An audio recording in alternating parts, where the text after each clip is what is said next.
Bizning o'quvchilarimizdan savol kelgan. Aytishganki, Davron aka o'zlarini ustlarida ko'p ishlaydilar. Ya'ni ko'p ishlaysiz ustingizda. Qaysi jihatlaringizni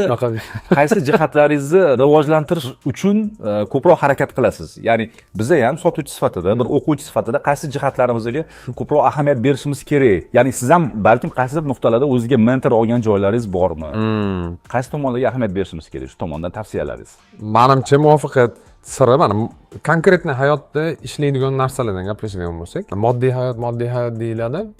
Men logika ko'rmayman bu gapda. Sababi moddiyat bilan ruhiyatni в принципе ajratish kerakmiz. Hozir shu yerdamiz. Qachondir ketamiz bu yerda. Bu yerdagi xonaqodalarni biz yaratmaganmiz. Ular bor tam. Misol uchun tomdan sakrasang pastga tushasan tepaga. Aniq bu. Tekshirib yurmaylik-da. Masalan, bitta narsada men bunday o'ylayman. Qo'limda nima bor? Kelajakni bila olmaymanmi? Yo'q. Imkon yo'q.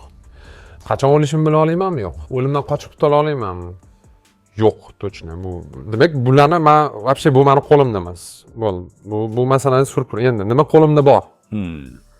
Qo'limda yagona narsa harakat. Bo'ldi. Men boshqa hech narsa qila olmayman. Harakatim oxiri nima bo'lishini ham bilmayman.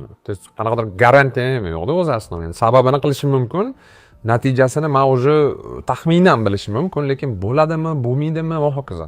Lekin bitta zo'r narsa bor shu yerda, harakatda barakatni bekor aytilmagan, именно harakatga urg'u berilgan joyi nimada?